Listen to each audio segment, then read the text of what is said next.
inclusive até para dar oportunidade de vocês assistirem a aula depois, consultarem novamente a aula, caso tenham interesse. Eu vou disponibilizar para vocês. Inicialmente, eu quero desejar boa tarde a todos.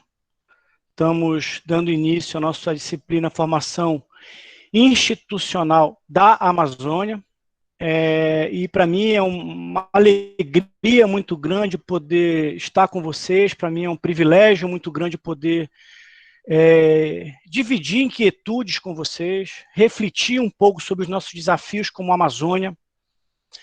Essa é uma disciplina que ela é considerada uma disciplina troncal do programa de pós-graduação em gestão pública, e não é por um acaso.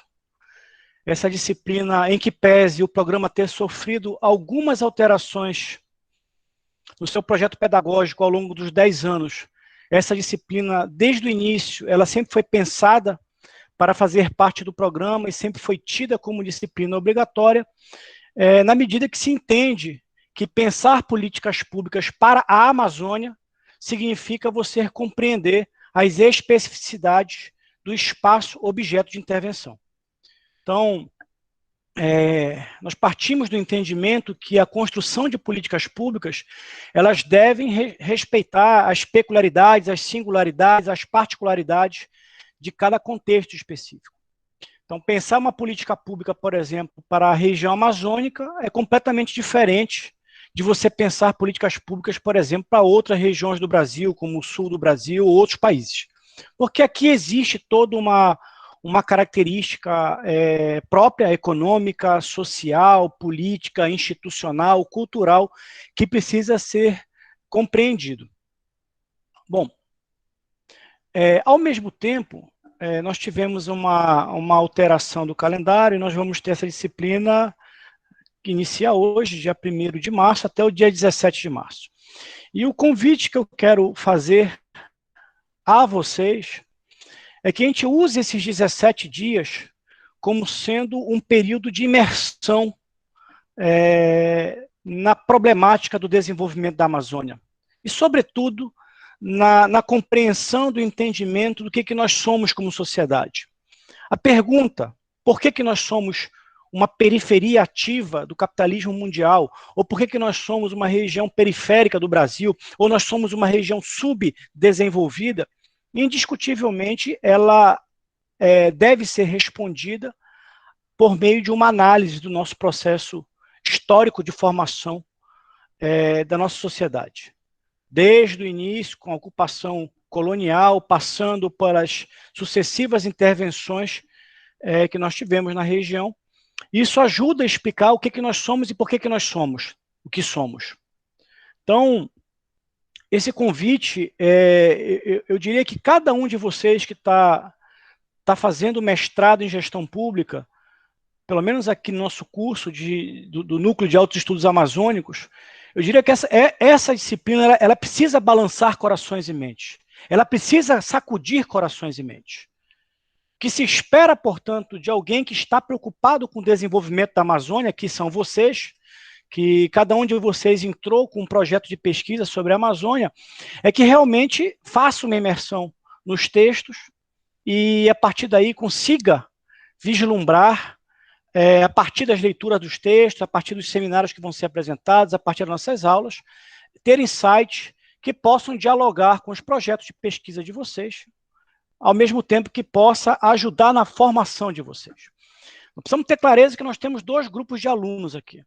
Um primeiro grupo de alunos, que são os alunos da linha de organizações públicas. O segundo grupo de alunos, o da gestão pública municipal. A princípio, pode parecer, e essa é uma análise equivocada, que a disciplina dialoga mais com a disciplina de gestão pública. Até porque tem, talvez, muitos de vocês possam estar enxergando objetos de pesquisa de vocês dentro dos textos, dentro da literatura que nós compartilhamos. Mas os alunos da linha de organizações públicas também precisam compreender a importância de vocês entenderem a espacialidade ou o contexto regional no qual as organizações que vocês estão estudando estão inseridas. Então, estudar políticas públicas, estudar uma organização pública na Amazônia, pressupõe entender o que é a Amazônia, pressupõe entender quais são as características da Amazônia. Aqueles que leram os textos que foram recomendados vão entender que toda organização ela é uma construção institucional. Portanto, ela reflete as instituições que foram historicamente consolidadas em uma sociedade. Então, estudar as organizações que estão na Amazônia também significa estudar a forma como a Amazônia se consolidou como região. Então, esse é um convite que eu faço para vocês, porque o que eu espero, na verdade, é que nos próximos 17 dias a gente faça juntos uma imersão nos textos, no debate, e aqueles que realmente se deixarem entregar, aqueles que se deixarem realmente conduzir pelas literaturas e lerem aquilo que foi proposto, certamente, no final desses 17 dias, terão uma visão panorâmica muito mais ampla do que é a Amazônia e de quais são os nossos desafios para o desenvolvimento da Amazônia. Um outro ponto que eu considero importante é que nós não podemos nos limitar, e aqui é uma observação, a fazer um mestrado, fazer uma disciplina apenas com olhar no projeto de pesquisa. Então, eu recomendo sempre, eu faço essa recomendação para os meus alunos, para os meus orientandos, que toda vez que fizerem uma disciplina, que façam essa disciplina com olhar para o seu projeto de pesquisa. Tentem enxergar em cada texto, em cada discussão, as pontes que vocês podem construir com aquilo que vocês estão elaborando enquanto temas de pesquisa, enquanto problemas de pesquisa. Mas, ao mesmo tempo, é preciso ter clareza que vocês não estão somente atrás de um título de mestre. Aqueles que pensam que estão somente atrás de um título de mestre, eu acho que estão pensando de uma forma muito pequena, inadequada. O que nós precisamos construir, e um dos objetivos do mestrado em gestão pública do NAIA, e de outros programas de pós-graduação, que nós precisamos construir é justamente um conjunto de atores, de sujeitos, que tenham condições de contribuir decisivamente para a superação da nossa condição de subdesenvolvimento e periferia. O que significa que a atuação de vocês vai muito além desse mestrado. Certamente vocês, depois de concluído o mestrado, eu tenho certeza que vocês vão concluir o mestrado, vocês vão, a partir do conhecimento que vocês adquiriram no mestrado, vocês vão ter condições de contribuir nas organizações de vocês, nos municípios de vocês, nos estados de vocês, através do aprimoramento das organizações que vocês atuam, mas também discutindo políticas públicas, pensando políticas públicas. Isso é muito interessante, porque até hoje eu guardo os meus materiais quando eu fiz mestrado e doutorado. Hoje tem a cultura de você fazer as pastas de aula, aqueles que entraram em contato com a Xerox do NAIA, certamente tem o bloquinho das disciplinas, mas isso não era assim há tão certo tempo atrás. Lembrando que hoje nós temos a facilidade de digitalizar. Eu, quando fiz o mestrado e doutorado, era Xerox. Isso tinha um custo muito alto, sobretudo para aqueles alunos que eram bolsistas. Então, os alunos que eram bolsistas, muitas vezes, tinham que analisar um custo de oportunidade.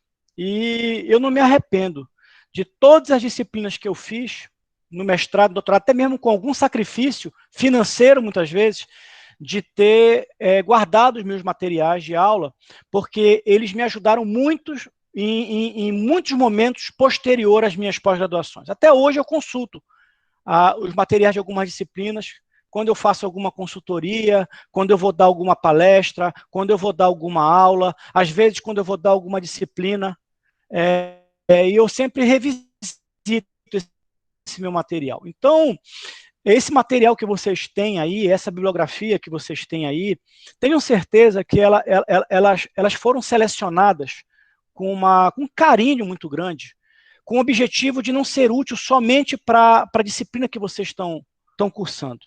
Eu acho que cada um de vocês aqui, de posse bibliografias que vocês têm um riquíssimo material para o resto da vida de vocês, sempre que vocês forem discutir, debater, fazer qualquer coisa em relação à Amazônia. Vocês certamente vão revisitar esse material, vocês vão pesquisar esse material. Então, isso é uma observação inicial que eu faço, até para alertar a importância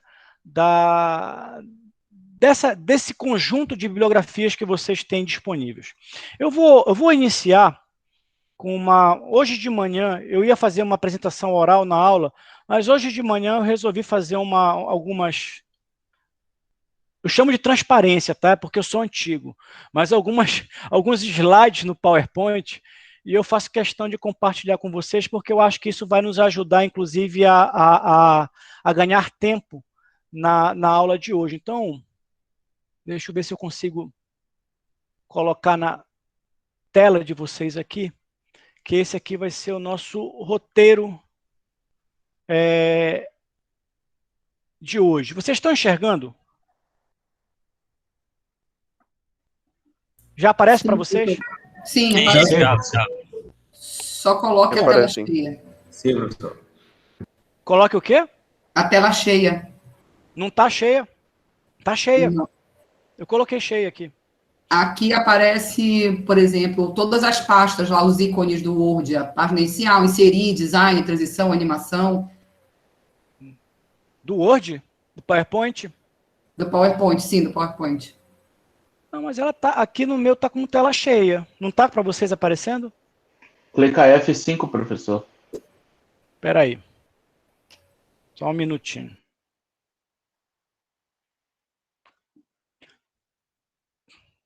Apareceu para vocês? Clique F5 no seu teclado, por favor. Já cliquei, já está com tela cheia para mim aqui. Não está aparecendo para vocês tela cheia? Para nós, não. Olha no seu celular, que eu tirei uma foto para você ver como é que está aparecendo para nós. Bom, a gente vai superar essas dificuldades aqui. Eu vou tentar ver se eu consigo... O professor tem que colocar no modo apresentação. O modo como você está colocando é só o modo de passagem dos slides mesmo, como se eu fosse revisar os slides no Word. Você não colocou no modo PowerPoint, você fala? No PowerPoint, enfim. É no modo apresentação, para que fique tela cheia para o senhor, e aí quando o senhor compartilhar sua tela inteira, compartilhe também desse modo para a gente. Não, vocês estão vendo aqui a minha tela agora? Tá, um momentinho que ela está carregando. Sim, estamos, do mesmo jeito que estava antes. Vocês estão vendo meu mouse aqui? Sim, mexendo aqui? estamos.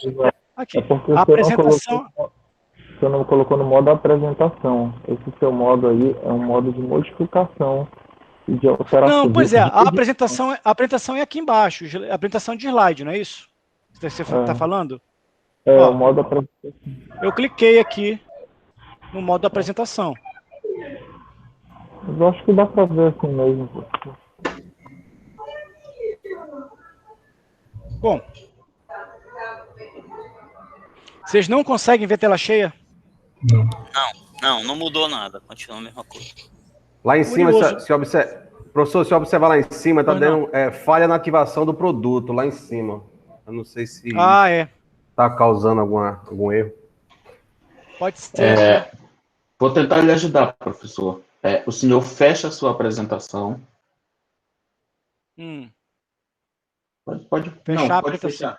É isso, feche sua apresentação aqui no Meet. Não, fechei ela total.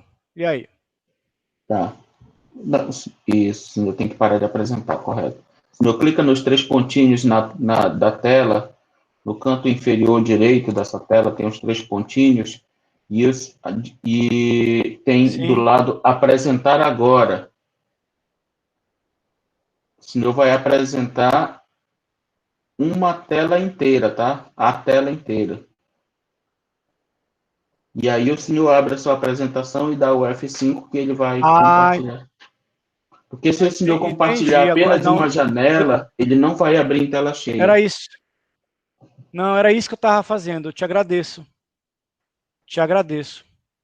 Deixa eu abrir de novo aqui. Era essa a minha falha mesmo, com certeza. Resolvido o problema. Tela inteira. Vocês vão ver toda o espelho do meu computador, né? Vocês estão vendo o espelho do meu computador, é isso? Isso. Ainda não estamos vendo nada, mas estamos aguardando. Nada ainda? Ah, tá abrindo agora. Agora sim, professor. Ok. Eu estava quase desistindo. Bom, enfim, a gente está aprendendo, né? Vamos lá, gente. Então, eu coloquei como tema da nossa aula de hoje, em cima da leitura que foi recomendada, eu diria que essa aula é uma grande aula introdutória. O objetivo dessa aula é a gente entender um pouco o caminho que a gente vai fazer nos próximos 17 dias. E eu coloquei como tema dessa aula, desafios para o desenvolvimento da Amazônia. Se vocês olharem o programa da disciplina, vocês vão ver que o objetivo da nossa disciplina, ele traz em si algumas palavras que eu considero que são chaves, são importantes. Qual é o objetivo da nossa disciplina? Apresentar a formação do complexo social e econômico da Amazônia brasileira, destacando as principais etapas históricas, com ênfase na relação entre a formação institucional e o desenvolvimento regional, com destaque para os fatores que condicionaram a sua dependência de trajetória. Então, o que tem como palavra importante a ser entendida? Os conceitos são importantes. Aliás, importa entender, antes de qualquer coisa, que por trás de cada análise científica, e vocês estão fazendo ciência, existe uma teoria. As teorias importam. Eu me lembro de um comercial quando eu era criança, um comercial que passava na TV Cultura, e eu me lembro que eu saía do colégio, eu ia correndo para casa porque eu assistia um seriado, naquela época era Anos Incríveis, e sempre no intervalo daquele seriado tinha um comercial que dizia que os problemas movem o mundo. E desde que eu fiz a primeira vez a disciplina Metodologia Científica, eu entendi uma correlação muito interessante, porque são os problemas que movem a ciência. Então, se os problemas movem o mundo, os problemas movem a ciência. Não existe produção científica sem problema. Isso vocês vão ver na disciplina Metodologia Científica. E para você desvelar um problema, para você entender uma resposta adequada, para você construir uma resposta adequada para um problema, você precisa ter um corpo teórico de análise. Então, você vai se deparar nas ciências sociais de uma forma lato. E quando eu falo ciências sociais na forma lato, estou falando das várias ciências que dialogam com a sociedade. Você vai ver inúmeros corpos teóricos. As teorias, portanto, elas são elaboradas com o objetivo de responder problemas. Então, você poderia fazer essa análise da questão do desenvolvimento regional da Amazônia utilizando várias teorias.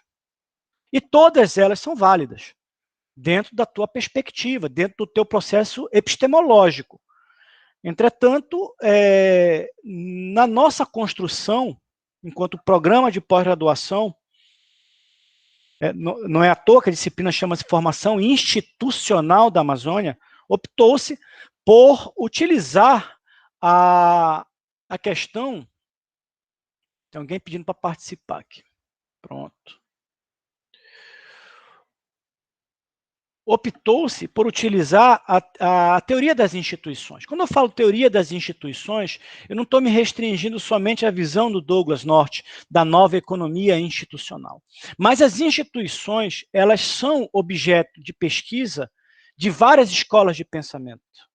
Várias escolas de pensamento, nos últimos 20 anos, introduziram a problemática institucional por entenderem que a problemática institucional é fundamental para a compreensão da problemática do desenvolvimento e do subdesenvolvimento. Então, isso é um ponto inicial. E quando a gente olha a questão do complexo social e econômico da Amazônia, no título, também existe um entendimento de algumas categorias, de alguns conceitos. Por exemplo, complexo social e econômico. Primeiro, nós precisamos entender que cada sociedade ela tem a sua singularidade. Talvez se a gente fosse entrar numa análise mais weberiana, Max Weber diria que a história ela é singular. Existe, portanto, espíritos ou geistes que ajudam a conformar o entendimento de épocas de sociedades. Portanto, o entendimento dessas sociedades, elas precisam ser entendidas como parte de um contexto, de uma construção histórica de médio e longo prazo. Daí a importância, eu negritei, de nós entendermos as principais etapas históricas. Primeiro, a Amazônia ela é um complexo social e econômico. Por quê? Porque ela possui as suas singularidades.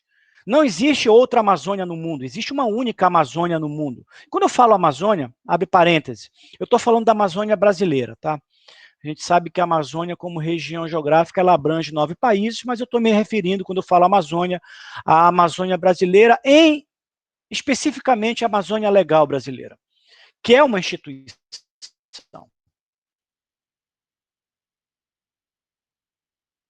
Amazônicamente, a partir de um contexto histórico, a partir de decisões de políticas públicas.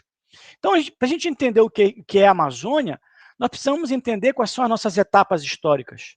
E de que forma essas etapas históricas, esses pouco mais de 400 anos que nós temos como formação regional da Amazônia pós, eu diria, descobrimento do Brasil, mas se nós pensarmos que nós temos os povos originários, que estão aqui pelo menos há 12 mil anos aqui antes dos portugueses chegarem. E eles são importantes também para a gente pensar esse processo de construção institucional da Amazônia.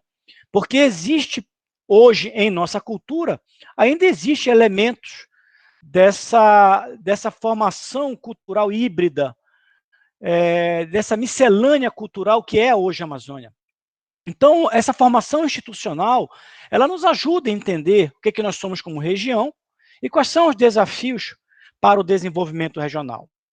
E dependência de trajetória, aí sim é um debate que dialoga muito mais centralmente com as teses desenvolvidas pelos Douglas North, na medida que ele vai entender que as sociedades, em função da sua matriz institucional, construída historicamente, eles entram em trajetórias de desenvolvimento, trajetórias de subdesenvolvimento, e, portanto, o entendimento, a compreensão dessa dependência de trajetória passa pela análise da formação institucional, da construção de uma matriz institucional e do contexto histórico no qual essa matriz institucional ela foi construída. Alguns pontos iniciais do nosso debate. Primeiro ponto inicial é entender, e aqui que eu quero caminhar com vocês no dia de hoje, é entender o que é o problema Amazônia. Existe um problema Amazônia? O que é o problema Amazônia? A partir desse problema Amazônia, existe um desafio para o desenvolvimento da Amazônia?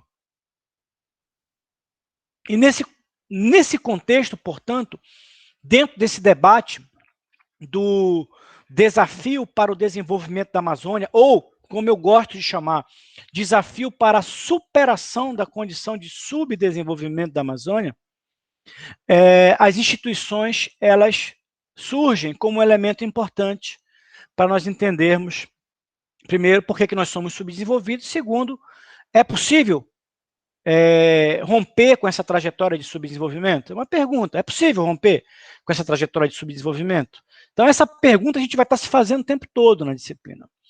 Quando eu já tive a oportunidade de participar de inúmeros debates sobre a Amazônia, muitos, inclusive, fora da Amazônia, mas muitos dentro da Amazônia, e em vários estados da Amazônia, é impressionante como o debate sobre a Amazônia normalmente é um debate que é capturado por visões que eu chamo de caricaturais.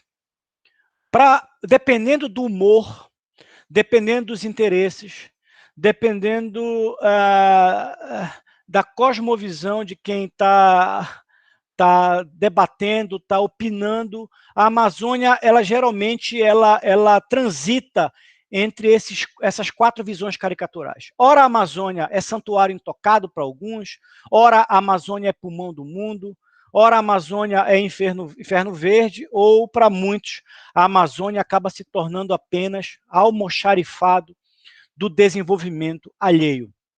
Mas quando a gente trabalha com ciência, com conhecimento, eu sempre provoco os meus alunos que nós precisamos tomar cuidado para nós não sermos, como analistas, como cientistas, capturados pelos fenômenos aparentes.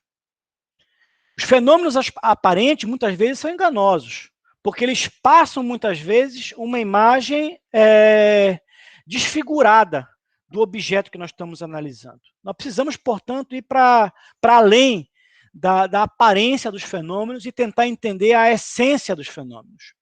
Então, o nosso objetivo é sair dessas visões caricaturais da Amazônia, seja Santuário Intocado, Pulmão do Mundo, Inferno Verde, ou almoxarifado do desenvolvimento alheio, e tentar entender o que é a Amazônia.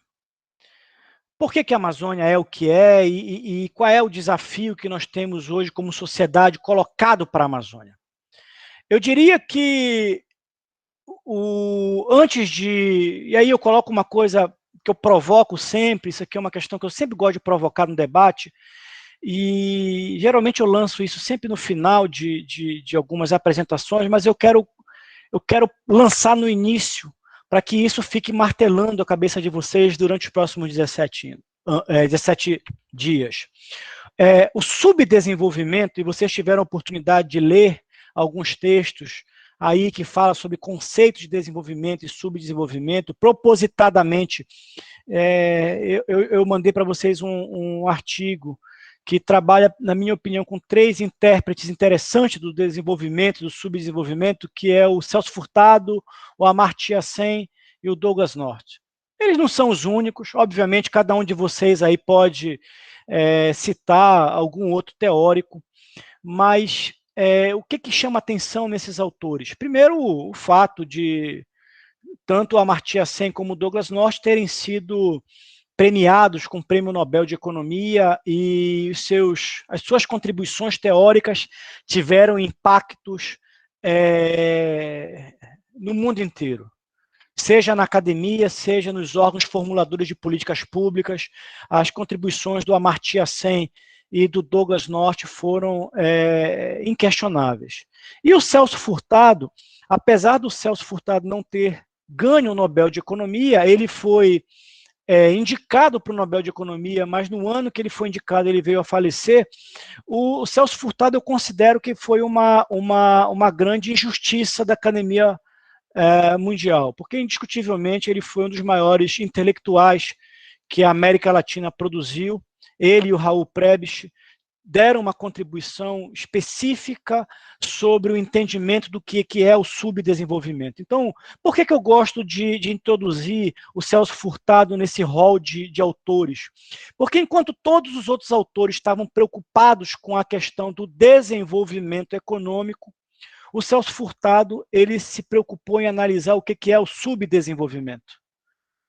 Então, enquanto outros autores, intérpretes, analistas, seja da escola latino-americana, da CEPAL, seja da economia do desenvolvimento, como François Perrault, Gunnar Myrdal, Albert Hirschman, estavam tentando entender o que gerava o desenvolvimento, o Celso Furtado estava preocupado com as causas do subdesenvolvimento. Obviamente, ele estava olhando para o Brasil e ele estava olhando com muito mais interesse para a região Nordeste, mas é possível, sim, fazer uma ponte analítica entre aquilo que ele pensou, obviamente, com mediações, como diriam os juristas, os advogados, mutatis mutandis, né, para entender a Amazônia. Então, esses autores, eles ajudam a gente a entender o que é a problemática do desenvolvimento, do subdesenvolvimento. E eu estava dizendo para vocês, a teoria é importante, porque uma interpretação analítica sem teoria não existe.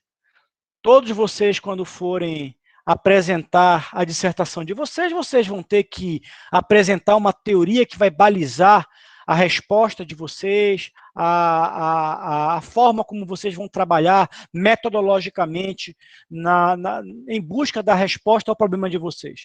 E todos nós possuímos cosmovisões, visões de mundo. Então, essas teorias ajudam a formar e a compreender visões de mundo. Por exemplo, aqui não temos espaço para discutir isso, mas quando vocês analisam um teórico que fala nações em desenvolvimento, por trás desse conceito de em desenvolvimento existe uma teoria de fundo, existe uma compreensão de uma linearidade histórica, existe uma cosmovisão analítica.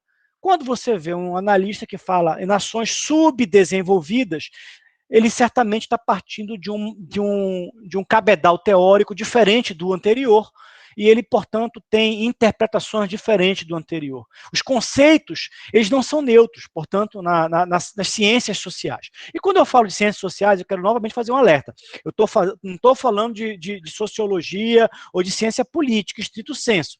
Quando estou falando de ciências sociais, estou falando das várias ciências que dialogam com a sociedade, inclusive administração, psicologia, economia, antropologia, e por aí vai.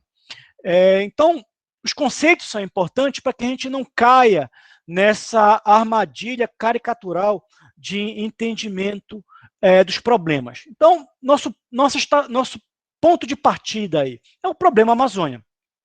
Quando a gente fala do problema Amazônia, certamente nós temos aí um duplo conjunto de fatores que ajudam a entender o debate sobre a região nos últimos anos. Obviamente, é preciso ter clareza que não são somente esses dois fatores, mas esses dois fatores eles ganham dimensão no debate nos últimos anos. Justamente a questão da crise ambiental e a questão da soberania nacional. Então, não tem como pensar hoje a Amazônia sem ter esses dois vetores importantes do debate, a crise ambiental e a questão da soberania nacional. Aliás, soberania nacional ela foi muito importante, inclusive no processo de formulação de políticas públicas para a Amazônia.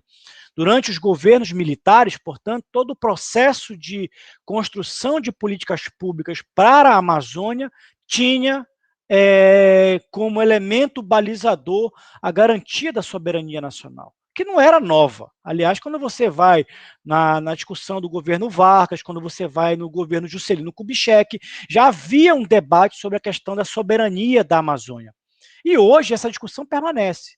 Então, eu costumo dizer que existe um paradoxo em relação ao debate da Amazônia, porque em que pese a Amazônia permanecer no centro dos interesses internacionais, isso é fato, os últimos 2, 3 anos têm mostrado isso, tivemos aí, antes da pandemia, um debate mundial sobre a questão do aumento dos focos de calor na Amazônia, o próprio governo francês sendo um protagonista nesse debate mundial, e aqui eu não estou estabelecendo juízo de valor, a gente poderia até entrar em algum momento nesse debate, mas o fato é que a Amazônia permanece no centro dos interesses internacionais, em parte de acordo com o debate corrente, porque a Amazônia ela é uma prestadora de serviços ambientais importante em nível mundial, ela é importante para o equilíbrio climático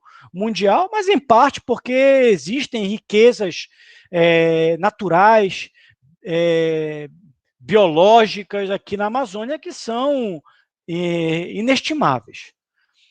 O Brasil e o mundo ainda não têm dimensão, ainda não existe um inventário do volume de ativos, seja minerais, seja em termos da biotecnologia, de novos materiais que podem ser utilizados a partir do que nós temos como diversidade biológica e genética na Amazônia. Então, a Amazônia ela permanece no centro dos interesses internacionais, mas, curiosamente, ela ainda permanece na periferia dos interesses estratégicos da nação brasileira. E quando eu falo isso, eu falo da Nova República, porque nos governos militares até o segundo Plano Nacional de Desenvolvimento, havia sim o interesse de ocupação da Amazônia, havia o interesse em relação a resguardar a soberania da Amazônia, mas quando nós entramos na nova república e analisamos aí os últimos 30 anos aí de Amazônia, a partir da redemocratização, o debate sobre a Amazônia sempre foi um debate esporádico e um debate, eu diria, despojado de uma ação mais estratégica, mais incisiva do governo federal. Nesse contexto, enquanto a Amazônia ela é o centro dos interesses internacionais, porém permanece na periferia dos interesses estratégicos da nação brasileira, ela aparece como, de acordo, e aí eu coloquei aqui um quadrozinho branco, como o que esses documentos chamam aqui de o maior desafio brasileiro do século XXI.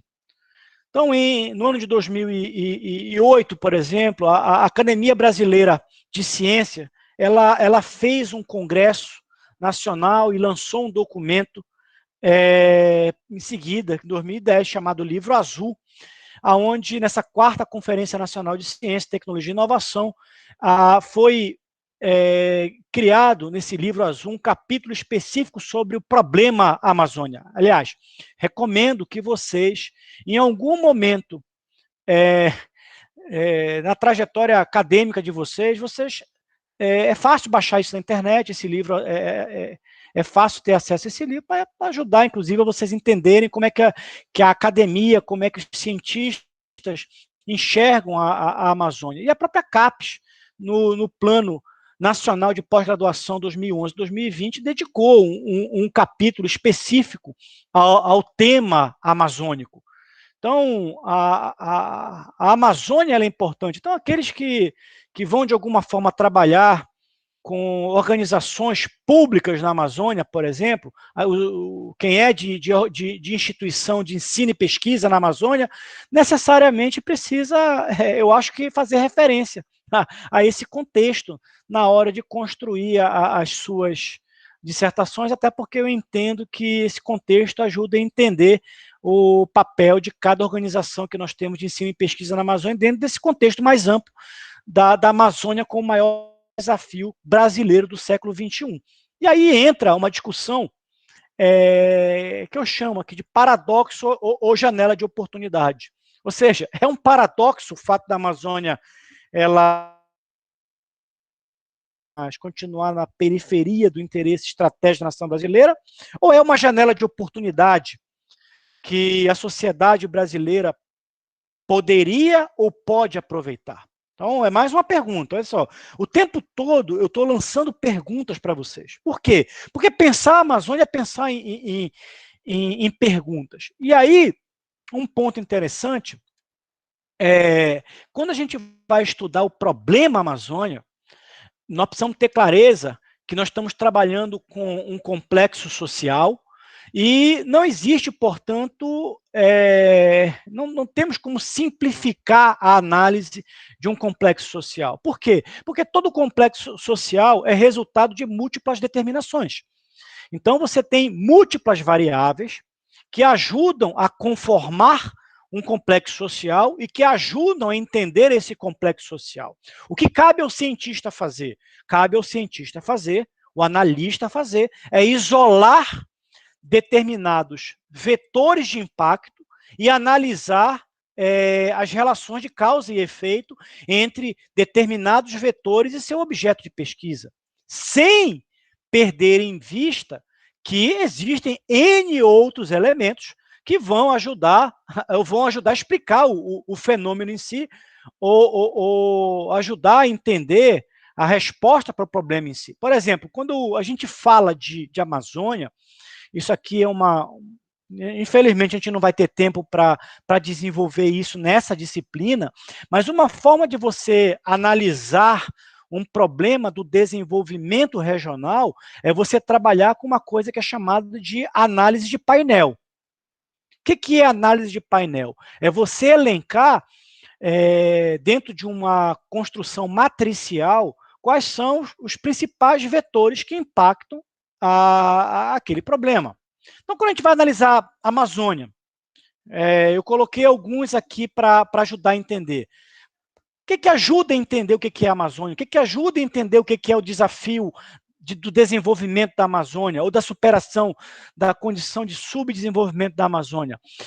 Primeiro, o modelo de desenvolvimento. Existe um modelo de desenvolvimento que foi historicamente consolidado na região. Não é à toa que a Amazônia hoje se caracteriza por ser uma região primária, exportadora, de baixa agregação de valor, com pouca internalização da riqueza e da renda. Entender, portanto, esse modelo de desenvolvimento ajuda a entender por que a Amazônia possui hoje um paradoxo: crescimento econômico de um lado, pobreza e desigualdade de outro lado. Segundo, formação econômica e social, o olhar para a história. O olhar para a história importa. O olhar para as singularidades históricas importam. É extremamente equivocado, pelo menos do meu ponto de vista, você tentar transportar teorias que são construídas em determinados contextos históricos e sociais e tentar transpor para outras regiões sem mediação. É preciso entender que cada complexo social possui as suas singularidades. A partir daí, você tem a construção institucional específica daquele contexto social, daquele complexo social. A gente poderia ter colocado aqui a matriz institucional. A matriz institucional da Amazônia é determinada, portanto, pela sua história. É determinada pelo seu contexto, eu coloquei no ponto embaixo aqui, pelo seu modelo federativo. O federalismo importa. Entender o arranjo federalista ou o modelo federativo de uma nação ajuda a entender a problemática do desenvolvimento local ou regional. Portanto, os desafios para o desenvolvimento regional no Brasil, ele é diferente dos desafios que são postos na Alemanha, nos Estados Unidos, na Austrália, porque possuem modelos federativos diferentes. E isso leva a um outro ponto que é correlato. Entender a governança territorial. Nós precisamos entender a governança territorial. Ou seja, como é que dentro dessa matriz institucional, a sociedade construiu elementos que ajudam a determinar formas e mecanismos de construção de políticas públicas ou ações sociais coletivas. Outro elemento importante é a existência ou não de um projeto de nação. A existência ou não de um projeto de nação vai ajudar a entender determinadas medidas, determinadas ações, determinadas políticas. Um dos nossos grupos aí vai apresentar, por exemplo, o plano de metas. Havia no plano de metas um projeto de nação. Não por um acaso você teve, a partir dali, a construção da rodovia Belém-Brasília. Ou o segundo, ou o plano de ação econômica do governo, ali no período militar, ou o segundo PND, eles tinham um projeto de nação. Não é à toa que surgem ali importantes intervenções em termos de infraestrutura e logística da região, que a gente vai discutir um pouco mais à frente com mais cuidado. Outro ponto importante, o contexto macroeconômico. Se nós não entendermos o contexto macroeconômico, não conseguimos entender elementos que são determinantes para as políticas de desenvolvimento regional. Não tem como olhar, por exemplo, para a Amazônia e entender a lógica dos grandes projetos na Amazônia, a construção da usina hidrelétrica de Tucuruí, o incentivo ao programa Grande Carajás, ou a forma, os mecanismos institucionais que o governo federal utilizou para incentivar as exportações ali no final da década ali de 1980, início dos anos 90, sem a gente entender o contexto macroeconômico da época. Aliás, quando a gente vai entender a decisão dos grandes projetos no segundo Plano Nacional de Desenvolvimento, havia um contexto macroeconômico que não era somente nacional. Havia determinantes internacionais dentro de um choque mundial do petróleo que ajudaram a tomada de decisão pelo governo brasileiro em relação a investimentos na usina de Tucuruí, na exploração das cadeias de alumínio, na exploração por exemplo, do minério de ferro. Isso ajuda a explicar. Mas, paralelamente, essas decisões geraram impactos sociais e ambientais, que é o nosso outro eixo, eu coloquei ali em cima. Então, quer dizer, não existe política pública neutra. Toda política pública, aliás, não existe ação econômica neutra. Toda ação econômica e toda política pública gera impactos sociais e ambientais. Resta saber se dentro de uma contabilidade social, esses impactos sociais e ambientais, eles são possíveis de serem mitigados, como é possível mitigar isso, e se os custos-benefícios são positivos. Bom, e aí eu coloquei outros elementos, como soberania, políticas públicas, coloquei universidades, por exemplo, que é um elemento importante para a gente discutir, e coloquei outras aqui. Se eu fosse construir uma análise de painel, certamente cada um de nós poderia elencar N outros elementos. O que eu estou querendo exemplificar com isso aqui é que não existe forma simples de você entender problemas sociais. Ainda mais problemas afetos ao desenvolvimento regional. Ou seja, toda a problemática do desenvolvimento regional, ela é multivariável. Ela portanto, possui N vetores que afetam. Cabe, portanto, ao analista saber isolar as relações de causa e efeito entre variáveis. Isso é ciência. Bom, eu pergunto se alguém, nesse momento, se alguém gostaria de fazer alguma pergunta, fazer alguma consideração, senão eu vou embora.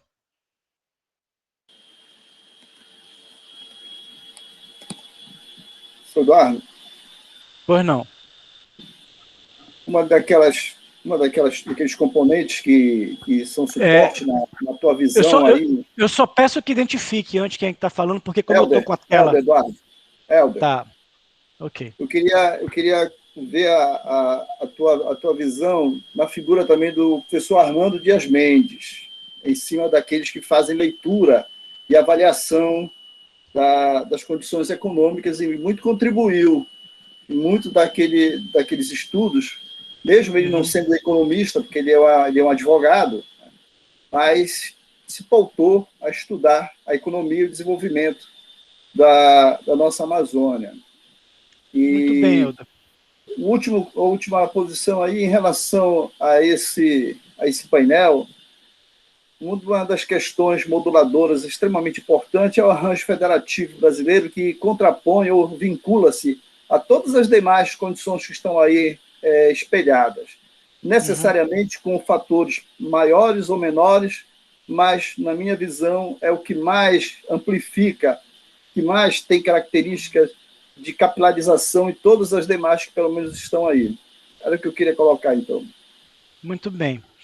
Em relação ao Armando Mendes, Helder, eu tenho alguns slides à frente, algumas questões que certamente vão te atender, tá? Eu peço que você aguarde um pouquinho. Bom, mais alguém gostaria de fazer alguma consideração sobre o que nós fizemos até aqui? Eu, professor. É o Adam. Fala, Adam, tudo bem? Muito bem, tá bem. Eu queria que eu ouvi o senhor falar sobre a trajetória de desenvolvimento na Amazônia, né?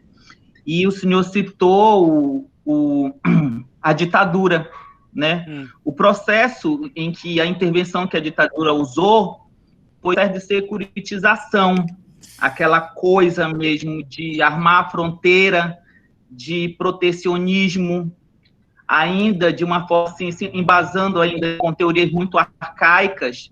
E depois dessa geração com Douglas North, qual foi a diferença, qual foi as características desse autor em relação ao contraponto do desenvolvimento perante os militares? Tá, boa pergunta, muito boa pergunta. Deixa eu avançar aqui, Adam, porque assim, eu acho que a resposta para as duas intervenções, ela está na sequência da apresentação, tá? Então, eu vou fazer o seguinte, eu vou continuar a apresentação, eu vou certamente passar pelas perguntas, mas se eu não responder a contento, vocês me perguntam novamente. Eu tinha uma pergunta, eu tinha uma intervenção, Catete. Pois não, Catete.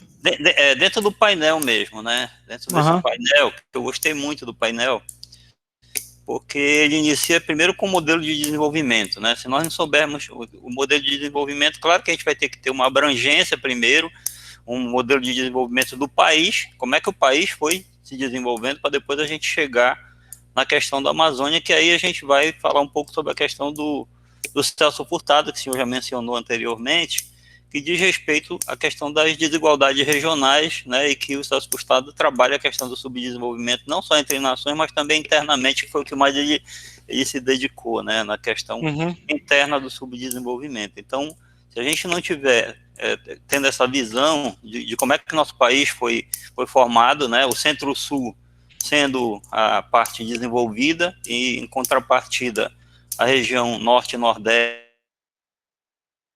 né, um pouco mais do que a gente avançou muito menos, né, porque nós temos algumas qualidades em relação a riquezas naturais que o Nordeste não tem, e que nem com isso a gente consegue uma diferenciação melhor em relação à questão da Amazônia, né? Então, essa questão do modelo e da construção institucional, que eu acho que foi isso que o Adam também falou, que eu acho que é extremamente importante a gente verificar de que a formação, embora o Brasil tenha uma formação enquanto país, mas a sua formação institucional, ela é diferente mesmo dentro do próprio país, né? Então, a gente tem essas características da região amazônica, ela ser diferente, inclusive num dos textos, a questão da ocupação, é tudo colocado lá, de como nós fomos ocupados, como é que foi essa questão da ocupação do território nacional, e além disso, algo que é extremamente importante que o senhor colocou aqui,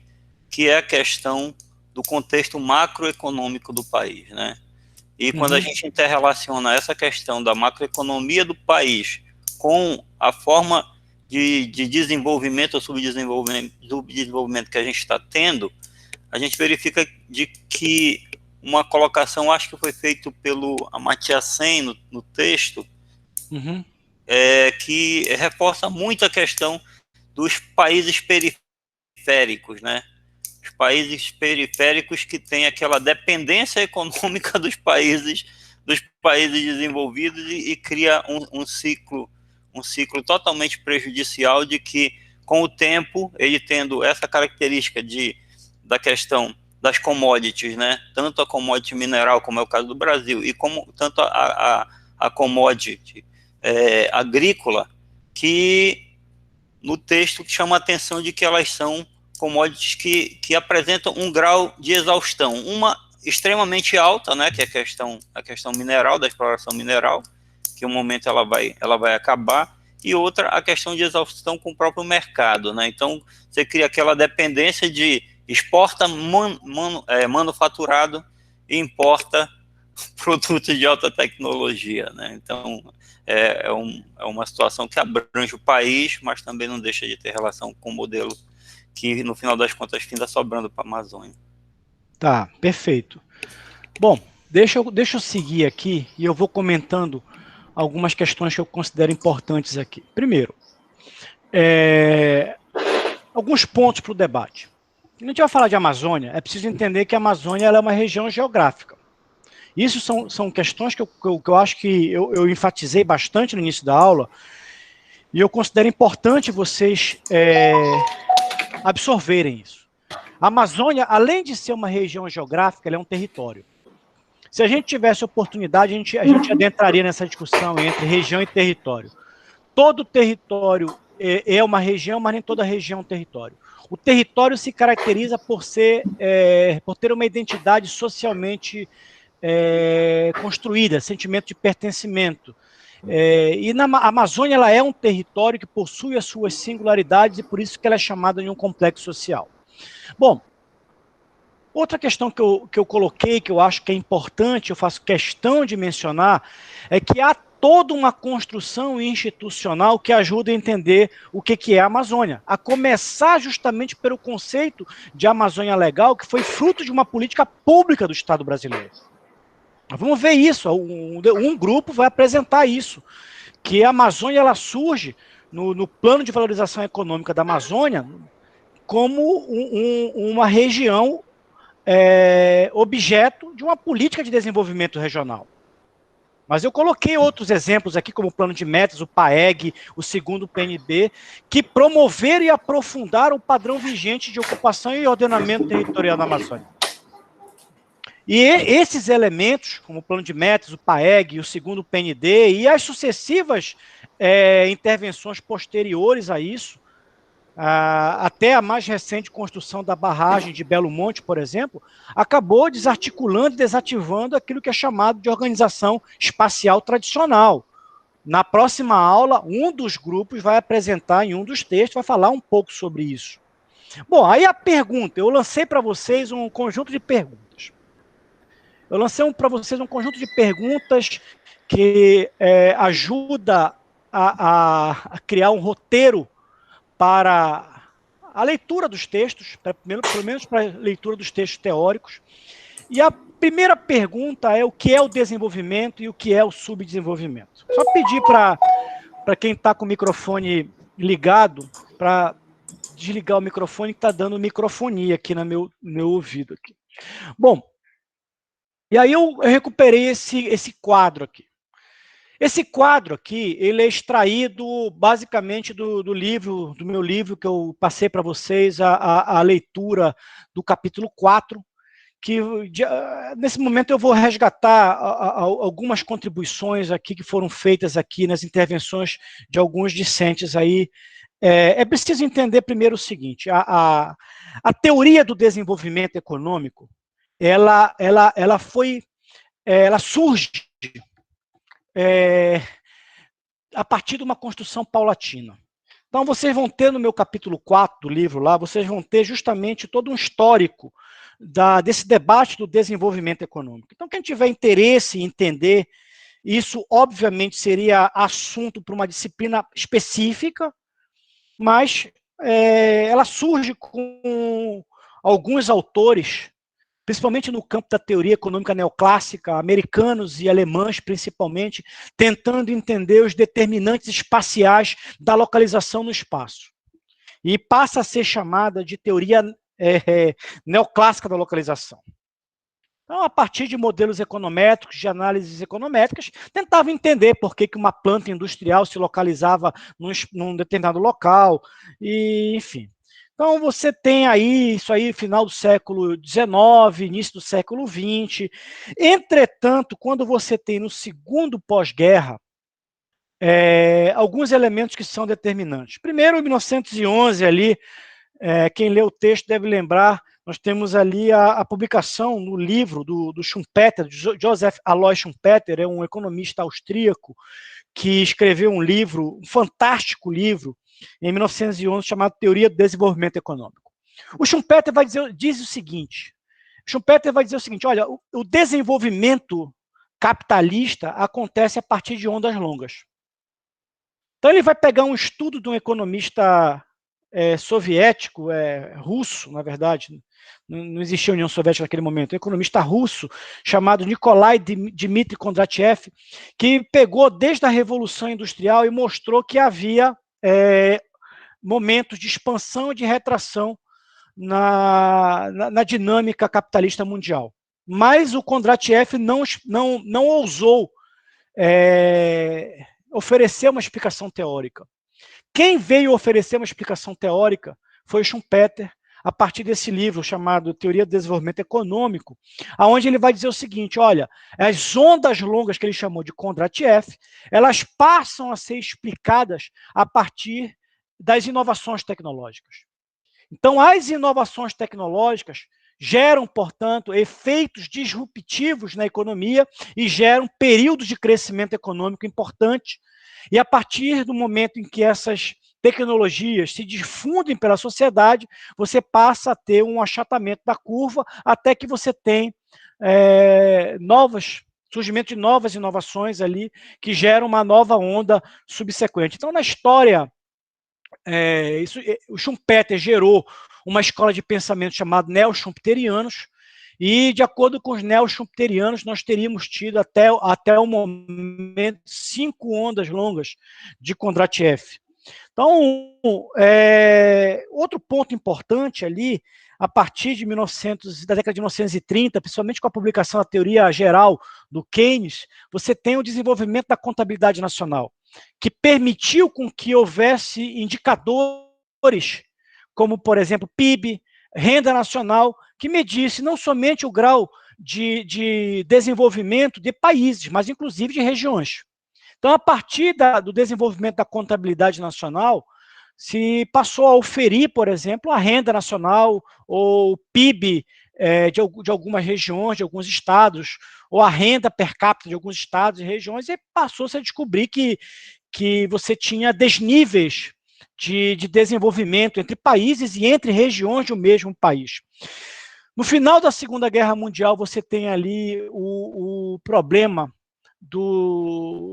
dentro da bipolaridade mundial, você tem ali a expansão do socialismo real, que fez com que muitos países capitalistas adotassem políticas públicas com o objetivo de amenizar as desigualdades sociais e regionais.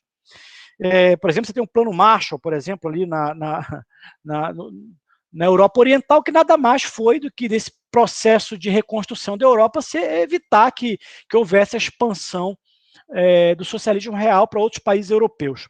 E a partir daí, alguns teóricos começaram a olhar para esses acontecimentos, começaram a formular teorias interpretativas. Nesse momento surge, de um lado, aquilo que eu chamo no livro de alta teoria do desenvolvimento, onde você tem, de um lado, a escola cepalina, por exemplo, da qual o Celso Furtado ele é um dos fundadores, Raul Prebisch, e você tem outros autores aí, e você tem também a chamada economia do desenvolvimento. Na minha opinião, os três principais autores foram François Perrault, Albert Hirschman e Gunnar Myrdal. Esses autores, eles construíram elementos teóricos que se tornaram importantíssimos.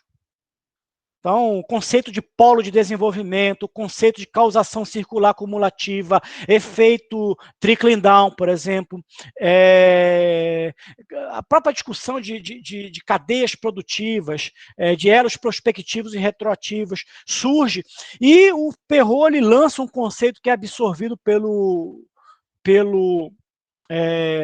Hirschman, que é o conceito de macrodecisão. E ele dizia o seguinte, olha,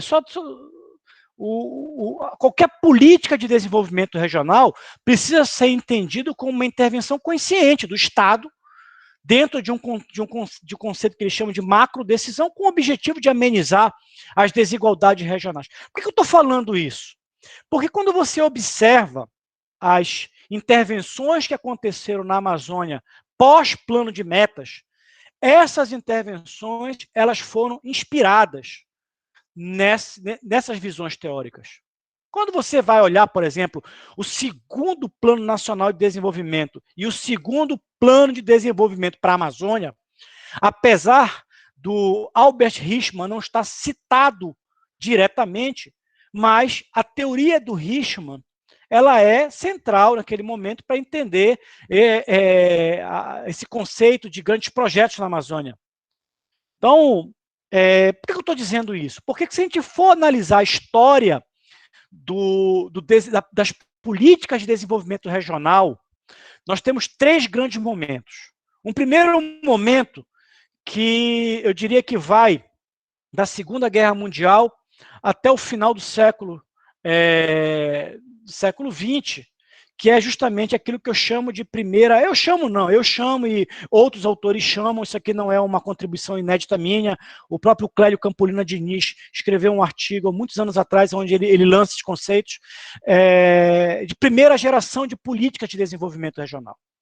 O que consistia essa primeira geração de políticas de desenvolvimento regional? Justamente inspiradas, sobretudo nessas ideias desenvolvidas originariamente por Perrault, Hirschman e Myrdal, a ideia de que o Estado deveria intervir com o objetivo de corrigir as desigualdades regionais. Era uma visão, portanto, top-down de uma política de desenvolvimento regional, de cima para baixo. Então, quando a gente vai olhar, por exemplo, a história mais recente das políticas regionais da Amazônia, do pós-guerra até o segundo Plano Nacional de Desenvolvimento, o que está por detrás disso é justamente essa visão top-down do Estado brasileiro. Ou seja, o Estado vem, pensa políticas públicas, pensa intervenções, sem essas intervenções serem dialogadas com a sociedade e, a partir daí, implementa projetos de desenvolvimento na região amazônica.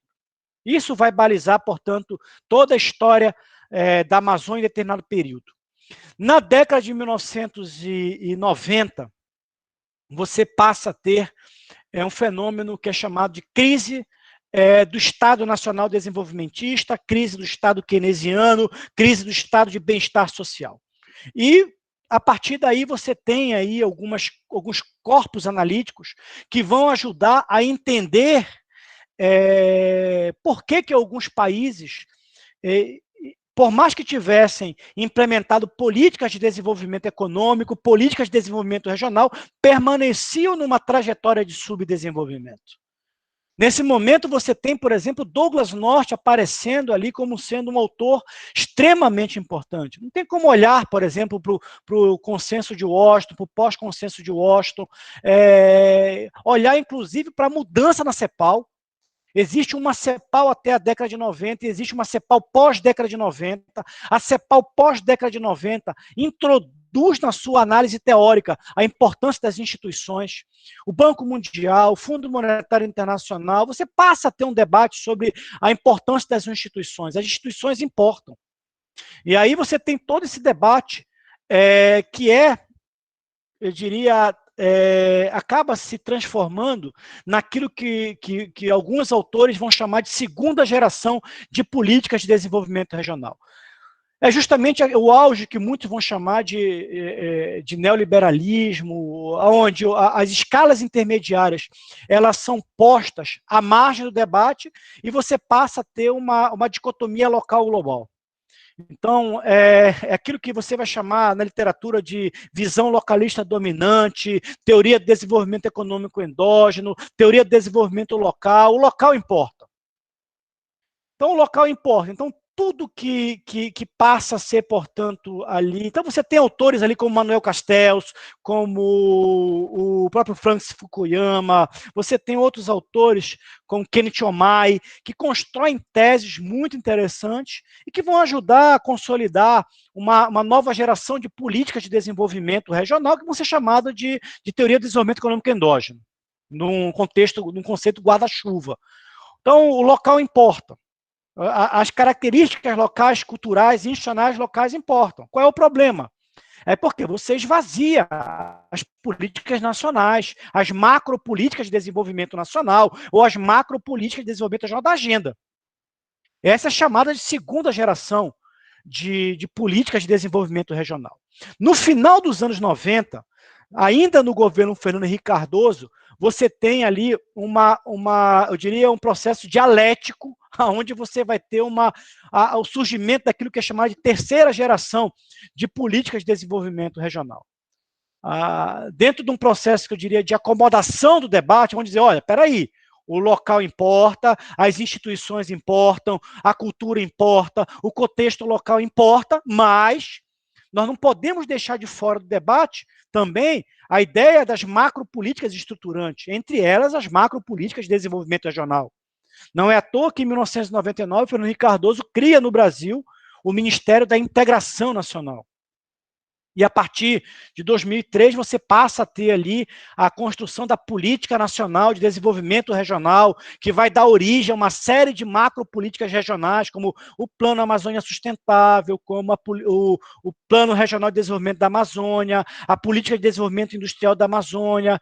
Então, você passa a ter um conjunto de macropolíticas que é justamente nesse contexto de terceira geração de políticas de desenvolvimento regional, que vão dizer o seguinte, olha, tudo isso que a segunda geração disse é importante, mas nós precisamos resgatar elementos da primeira geração. Portanto, enquanto a primeira geração dizia que era uma visão top-down, de cima para baixo, a segunda geração se consolidou por ser uma visão bottom-up, uma visão de baixo para cima. A terceira geração busca conciliar uma visão de baixo para cima, dizendo o seguinte, olha, os atores locais são importantes, o capital social local é importante, a construção de pactos territoriais é importante, o controle social é importante, mas também as macropolíticas de desenvolvimento, elas são importantes.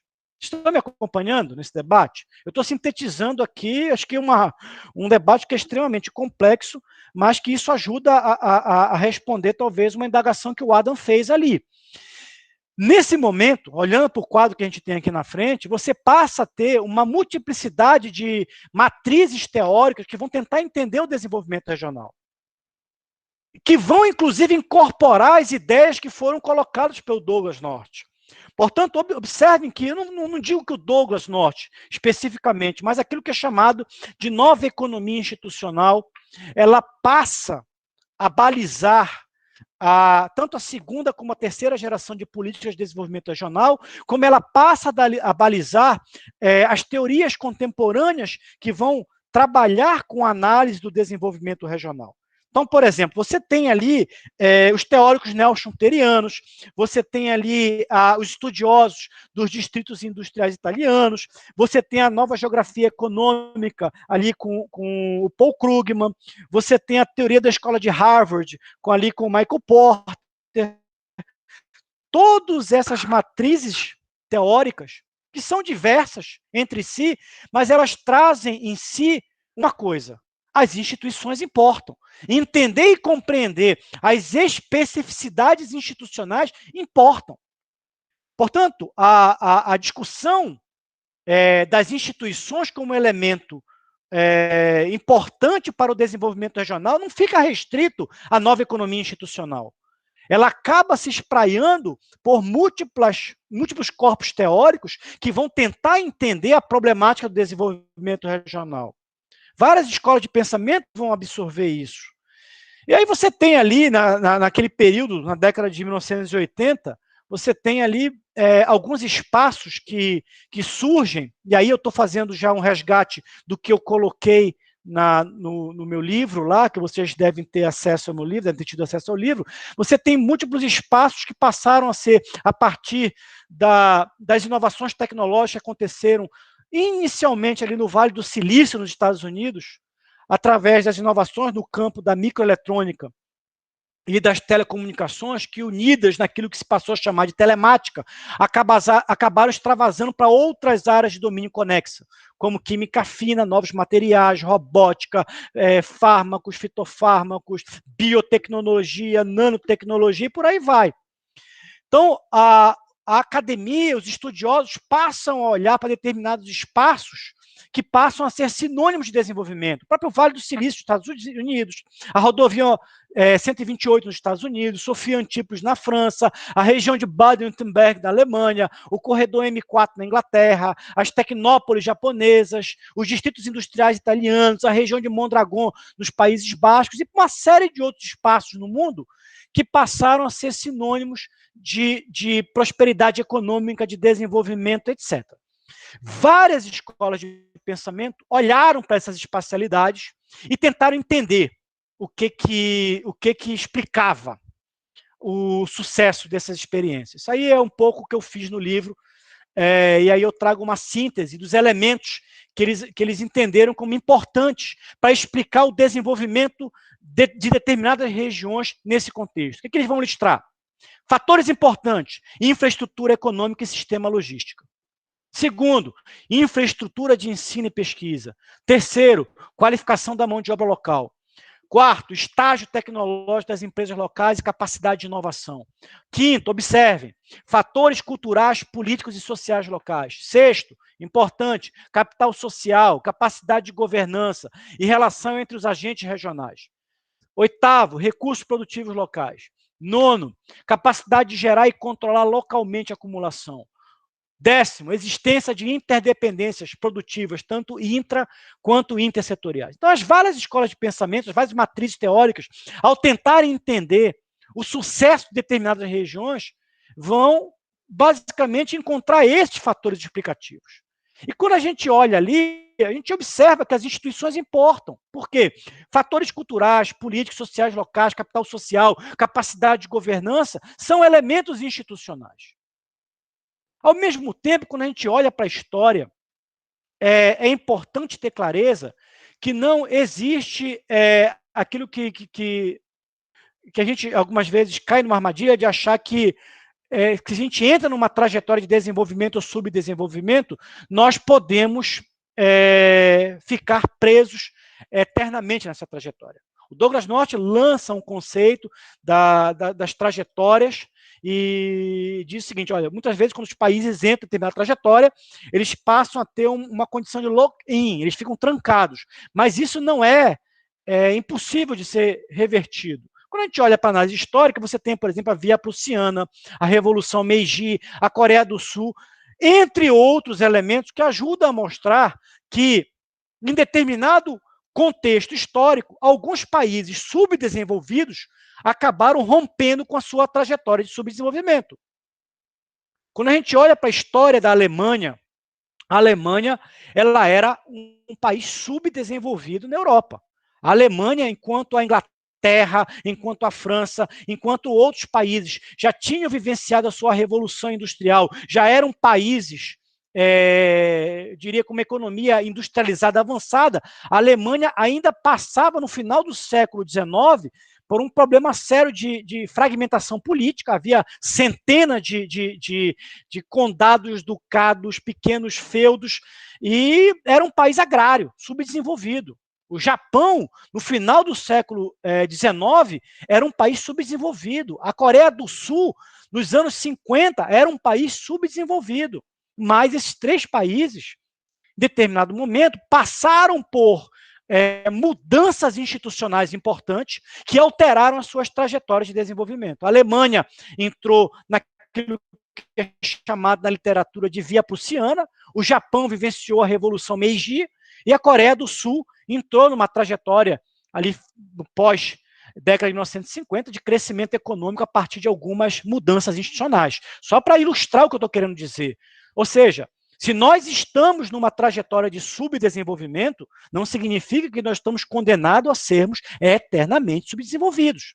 É preciso entender qual é a matriz institucional que determina o subdesenvolvimento e, a partir desse entendimento, tentar ver como é que a gente rompe com essa cadeia do subdesenvolvimento. Então, o desafio do desenvolvimento passa por entender algumas coisas. Primeiro, as instituições importam. Segundo, não existe neutralidade quando se fala em políticas públicas. Então, todo território, toda espacialidade, ela é objeto de uma disputa de poder entre atores sociais. Não existe intervenção pública neutra no espaço. Qualquer região que você analise, existe multiplicidade de interesses discordantes.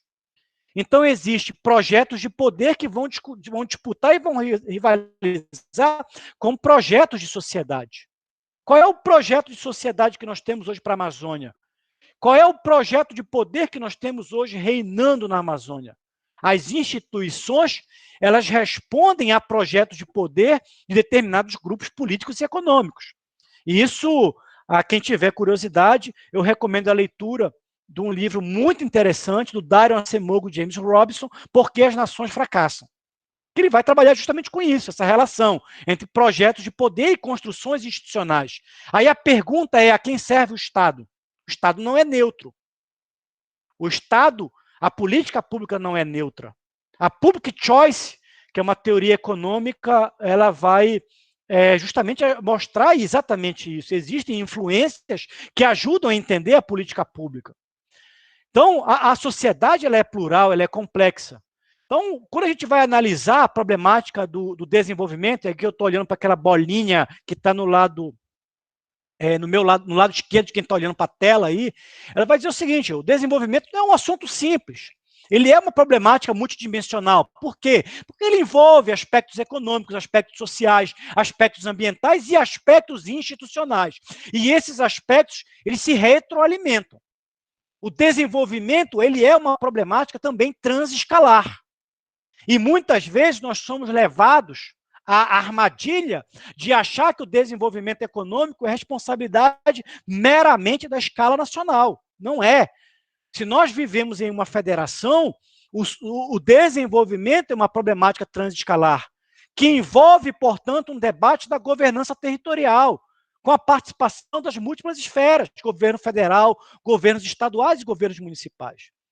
O desenvolvimento dentro de um contexto mais atual, E aí, olha, inspirado nas contribuições de vários autores, entre eles o Amartya Sen, vai mostrar o seguinte: o desenvolvimento ele precisa ser participativo, ele precisa ser pactuado, ele precisa ser legitimado por uma sociedade. E o desenvolvimento ele é uma problemática também intraescalar, ou seja, ele é resultado de múltiplas políticas públicas.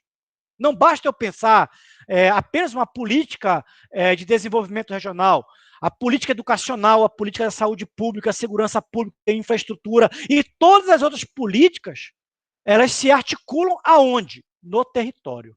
E é muito curioso, porque o território ele passa a ser o espaço de articulação das múltiplas políticas. Por isso que o desenvolvimento regional ele só pode ser compreendido como resultado de uma boa governança territorial. Lamentavelmente, quando a gente pensa em planejamento de políticas públicas, a gente ainda olha no Brasil a lógica das caixinhas. Quem pensa em educação, pensa somente em educação. Quem pensa em saúde, pensa somente em saúde. Quem já teve a oportunidade de trabalhar com formulação de políticas públicas, sabe o que eu estou falando.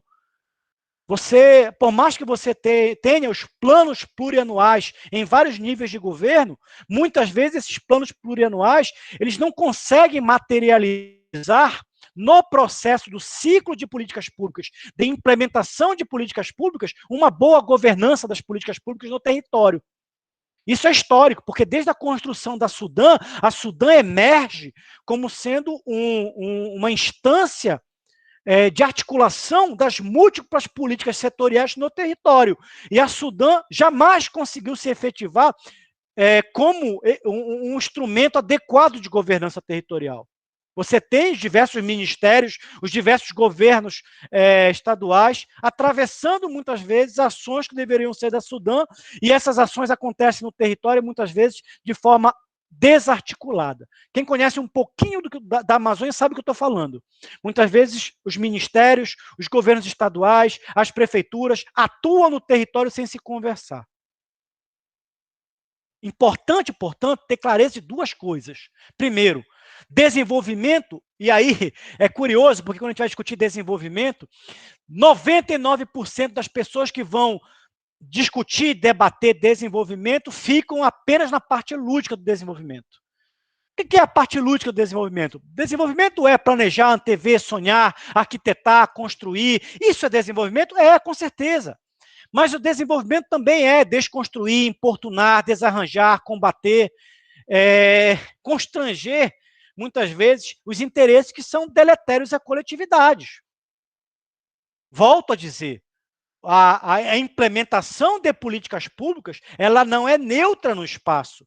Quando você pensa uma política pública, obviamente essa política pública beneficia uns em detrimento de outros. Vários atores, muitas vezes, eles são prejudicados por determinadas políticas públicas no território. E muitas vezes esses atores passam a impor determinados tipos de constrangimentos, barreiras, óbices à execução de políticas públicas importantes para o desenvolvimento regional. Em síntese, olhando para o outro gráfico aqui, se a gente quer discutir a Amazônia, nós precisamos discutir, e vocês vão ter uma disciplina, eu acho que vocês já tiveram, provavelmente essa disciplina com o Fábio sobre isso, discutir a governança pública sistêmica. Não tem como discutir desenvolvimento regional sem discutir a governança pública sistêmica. Ou seja, pensar em governança pública sistêmica é pensar na participação de múltiplos atores.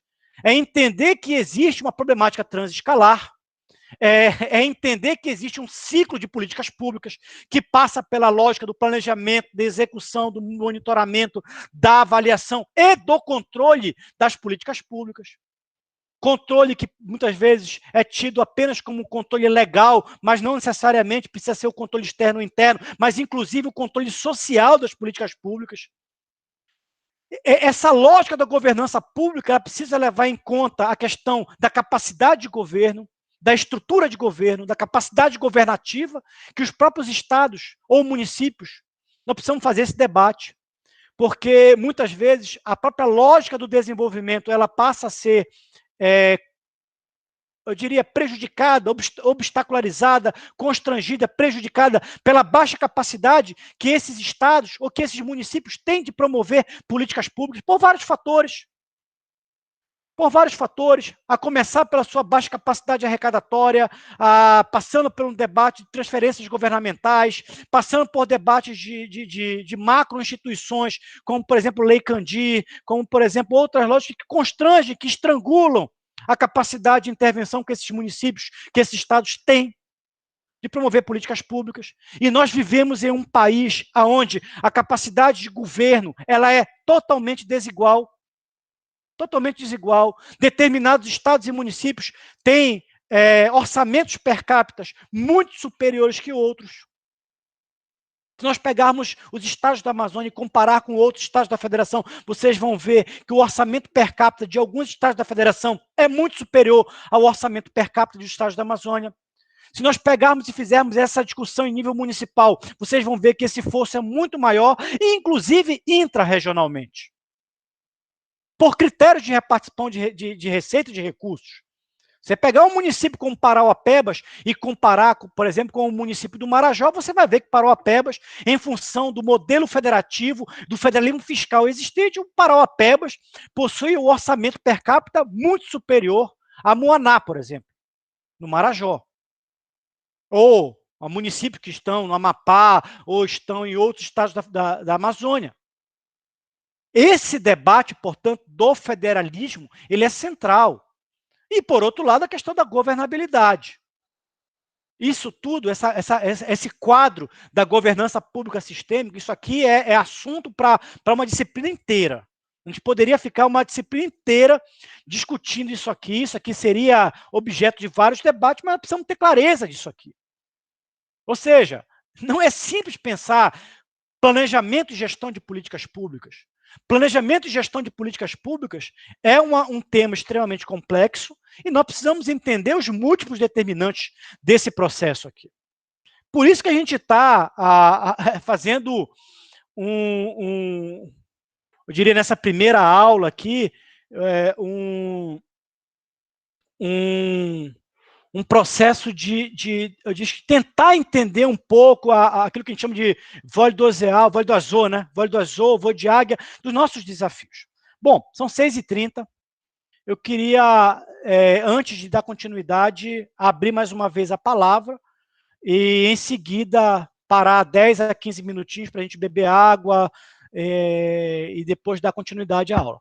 Então, eu queria saber se vocês tem alguma questão em cima daquilo que foi colocado para a gente discutir, para a gente debater, e eu entendo que isso aqui deve estar fervilhando na cabeça de vocês. Realmente um conjunto de informações que realmente sacode a gente e nos deixa muitas vezes angustiados. Isso gera uma angústia porque esse debate não é simples. Ele é realmente complexo e nós precisamos ter clareza da complexidade desse debate. Então, Eduardo, o ouvinte pode fazer pergunta, questionamento, aluno ouvinte aí? Claro, Anderson, você foi convidado para fazer parte da disciplina, você pode fazer. Eu vou pedir para quem for fazer a pergunta, para se inscrever aqui no chat, aqui, que aí eu vou dando prioridade às ordens. Então, eu vi que a Paula, ela levantou a mãozinha, então a Paula, em seguida o Anderson. Boa noite para todos. Eduardo, você no primeiro slide, antes desse aí, você foi falando das questões dos projetos, dos planos nacionais de desenvolvimento que aconteceram a partir da década de 70. Essas ações e esses processos de tomada de decisão, eles ocorrem por meio de ações estratégicas, né? Eles usam um método aplicado. E eu percebo, assim, que tiveram algumas instituições que foram estabelecidas a partir daí. Aí você fala do Vale do Silício, algumas áreas que se desenvolveram com esse mesmo formato. E na Amazônia a gente vê alguns casos que, infelizmente, não avançaram, como é o caso da Ibifam. Não sei se você tem notícia dessa situação em que ela produzia fármacos e ela desenvolveu pesquisa. Era aqui em Belém, era com era um processo iniciado pela Sudam, com dinheiro do Banco da Amazônia, né, como fator sustentado do Banco da Amazônia, e ela começou a desenvolver pesquisas em fármacos. E aí, uma instituição fortalecida, no caso, aqui, a gente tem o Evandro Chagas, também trabalhando com as pesquisas. Essas instituições avançam e, em um determinado momento, para-se essas pesquisas, esses desenvolvimentos em produção de fármacos, e hoje volta a se discutir a importância dos fármacos na Amazônia. O que acontece? Por que essas instituições não se fortaleceram nesse período? Outras sim, e a gente perde o trem da história em alguns aspectos, embora tenhamos tido a ideia também. Olha, Paula, essa resposta não é uma resposta simples, tá? Eu precisaria fazer uma imersão nisso para entender. Mas, por exemplo, muitas vezes se tenta transportar ideias que foram bem-sucedidas em determinados contextos para outros, sem que haja as condições basilares para aquilo aconteça. Vou te dar um exemplo muito claro. Uma das coisas que se pensou para a Amazônia foi o CBA. Você deve conhecer, o Centro de Biotecnologia na Amazônia. O Centro de Biotecnologia na Amazônia foi construído em Manaus. E nunca ganhou corpo da forma como foi pensado originariamente, por vários motivos. Primeiro, porque se descobriu que o estado do Amazonas e Manaus não tinha os ativos acadêmicos necessários para dar corpo ao CBA. Segundo, aquilo requeria um montante de investimento de políticas públicas significativo, contínuo ao longo de determinado tempo, e houve uma interrupção em determinado momento. Quando a gente vai para Belém, você teve na década de 1990, aqui em Belém, a tentativa de replicação. Aqui nós temos aquilo que é chamado por alguns de único Parque Tecnológico da Amazônia, que é o Parque Científico Tecnológico do Guamá. Isso é um projeto da década de 90. Naquele momento, em 1990, tentou-se replicar o Vale do Silício. Aliás, não foi só em Belém. Se você vai em vários estados brasileiros, tentou-se replicar uma lógica de um Vale do Silício em vários lugares do Brasil, sem que houvesse os mesmos elementos que condicionaram o desenvolvimento do Vale do Silício na Califórnia. Então, muitas vezes, ações públicas ganham características de simulacros. Você tenta reproduzir algo que deu certo em determinado contexto, sem que haja condições similares, adequadas para que aquilo possa se desenvolver. Então, muitas das ações que surgem na Amazônia, como o CBA, eu acho que a IBFAM, podem ser entendidas a partir disso. Ou seja, de um lado, você não tem os elementos necessários para que aquilo prospere, de outro, você tem carência de elementos basilares que permita a continuidade das ações, como políticas públicas, investimento em ciência e tecnologia, recursos para pesquisa, formação de quadros técnicos, acadêmicos, científicos, etc. Ok? Ela quer fazer alguma pergunta? Ela pode perguntar também. Não, a franqueada pergunta. Aí eu queria, a título de informação, dizer que hoje o Evandro Chagas ele perdeu capacidade institucional, ele está anexado à Fiocruz. E isso é perda de pesquisa, e a Fiocruz ela come as pesquisas que estão ali. E aí nós perdemos mais ainda em pesquisa e biotecnologia. Nesse momento. Bem. Anderson. Mas, Eduardo, posso fazer uma pergunta voltada para essa questão da IBFAM? Só deixa o Anderson fazer, que estava na frente. Vamos. Só que vou notar. Quem quiser, só escrever no chat. Vamos seguir uma ordem para. Pois não. Bom, Eduardo, essa parte de instituições, matriz institucional e dependência de trajetória, que eu acredito que é tudo um círculo, né? Talvez um dependa do outro, mas, a meu ver, a matriz institucional ela está numa situação que ela acaba, por si só, causando essa dependência de trajetória que você citou, que é algo que o Douglas ele acaba trazendo muito nas obras dele. Mas assim, a minha pergunta é a seguinte: a partir da década de 50, mais fortemente durante a década de 70, durante o governo militar, houve uma inserção na Amazônia de grandes projetos, né, visando o desenvolvimento. A gente não pode dizer que são grandes projetos de desenvolvimento, a gente pode dizer que são grandes projetos voltados ao desenvolvimento, nos quais a Sudan, né, como um órgão que visava e visa o desenvolvimento da Amazônia, atuou em grande parte desses projetos, né. Mas, assim, a minha pergunta é no sentido da tua visão, né, se esses grandes projetos, eles significaram uma ruptura institucional, né, no sentido de uma mudança nessa dependência de trajetória, ou se esses grandes projetos, eles só enfatizaram ou só fortaleceram a nossa matriz institucional, que hoje nós vivemos. Essa é a pergunta central. Porque, só esclarecendo, e quando a gente fala aqui em ruptura institucional, ninguém está falando em golpe, não é isso, não é nada disso. Né? Quando você começa a entender o que são as instituições, você acaba vendo que uma ruptura institucional ela é necessária em determinadas situações. Então, a minha pergunta para ti é nesse sentido. Tá, eu vou passar a tua pergunta, Anderson, e vou anotar, porque a resposta à tua pergunta ela está na continuidade da aula de hoje nos slides, tá? Então, para não me antecipar, ela está registrada aqui e no momento certo eu vou responder, tá? Tatiane, depois o Adem, depois o Catete. A Paula tocou na questão da IBFAM aí, e eu fiquei com um questionamento, né? Será que essa questão da IBFAM não tem muito mais a ver com uma cultura viciosa de se burlar balanços, por exemplo, para se obter financiamentos?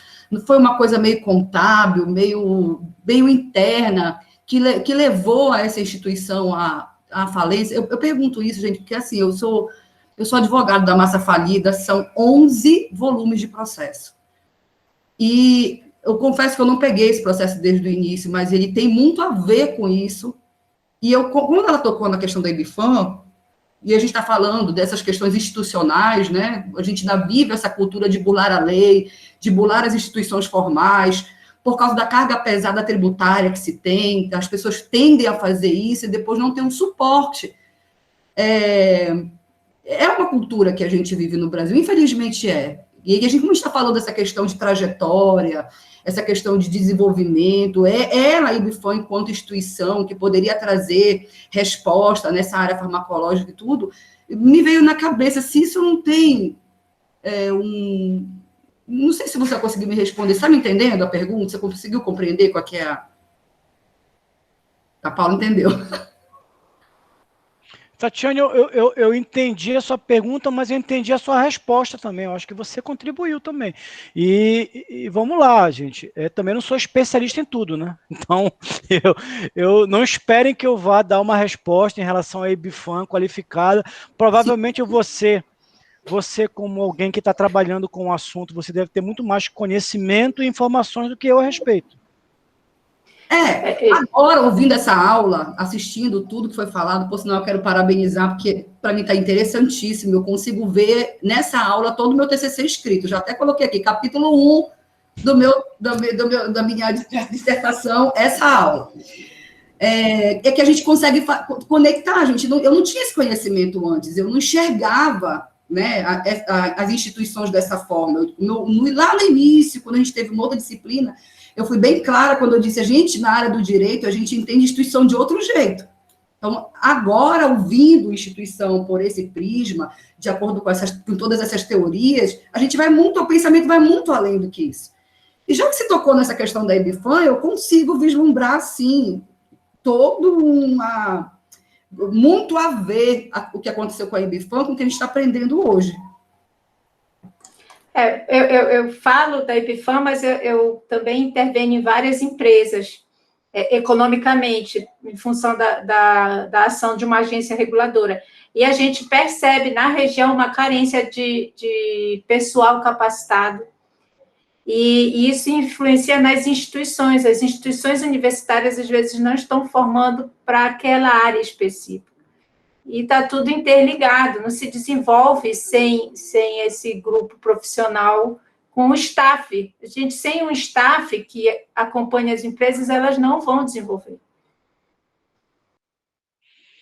Muito bem, vamos aí ao Adam, depois o Catete. Depois é uma parada de 10 minutinhos para a gente hidratar, tomar um café.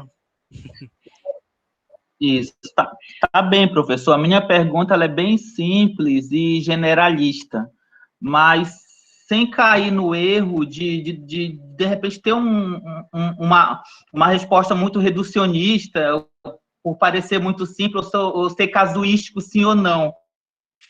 A minha pergunta ela é simples. Tem um autor do livro de FIA, Antônio Sabino, que ele sempre falou sobre essa questão de desenvolvimento, mas eu estou falando de desenvolvimento no Brasil, né? E desenvolvimento, quando ele pode resumir que é o alto grau de industrialização mais somado IDH. Aí um subdesenvolvimento seria baixo IDH, baixo índice de industrialização. O emergente, ele tem alguma industrialização,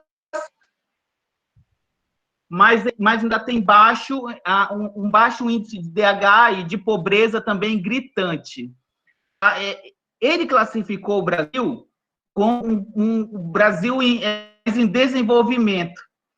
A gente ouve falar em emergente ainda dentro da Organização das Nações Unidas, mas a minha pergunta é essa. Esse é um debate que já foi superado? O Brasil é um país emergente? Ou ainda continua o conceito de Sabino? Olha, Adam, primeiro eu acho que o conceito de desenvolvimento e subdesenvolvimento, ele não é único, tá? Você vai ter vários autores que vão conceituar desenvolvimento e subdesenvolvimento. Eu, particularmente, acho que esse conceito, eu não conheço esse autor, mas pelo que você me disse, esse conceito desse autor, ele não é correto. Até porque essa discussão do desenvolvimento como resultado do PIB mais IDH, isso já está superado há algum tempo. O próprio Amartya Sen, quando ele vai contribuir com a discussão de desenvolvimento, ele alarga isso aí. Ele vai discutir questões como democracia, como participação cívica, como elementos... Não, professor, não foi em relação a... mas sim a industrialização. Eu vou chegar lá. O Celso Furtado, já na década de 1960, 1970, quando ele criou o conceito de subdesenvolvimento, ele já deu uma resposta para isso. O que ele vai dizer que o desenvolvimento... o que diferencia o desenvolvimento do subdesenvolvimento? Primeiro, o que a gente precisa entender? Essa discussão de desenvolvimento e subdesenvolvimento ela é muito recente. Tanto teoricamente, quanto na história da humanidade. Essa discussão histórica do desenvolvimento, ela vem com a Revolução Industrial, onde você vai ter aquilo que alguns autores chamam de grande divergência. Até a Revolução Industrial você tinha mais ou menos um padrão homogêneo ali de pobreza e desigualdade em nível mundial, e com a Revolução Industrial você vai ter algumas regiões que vão se tornar centrais do ponto de vista do desenvolvimento capitalista e outras periféricas. Quando o Celso Furtado vai analisar, ele vai dizer o seguinte, olha, desenvolvimento e subdesenvolvimento são formações coetâneas. Por que coetâneas? Porque derivam de um mesmo impulso inicial. Elas se originam no mesmo processo de internacionalização da dinâmica de desenvolvimento do capitalismo. Só que ele vai dizer o seguinte, o subdesenvolvimento, ele não é homogêneo, ele é heterogêneo. Você vai ter países subdesenvolvidos industrializados e você vai ter países subdesenvolvidos que ainda estão numa situação de uma economia primária ainda. Você pega o Brasil o Brasil se tornou a 8ª economia do mundo, um dos maiores polos industriais do mundo, mas continuou subdesenvolvido.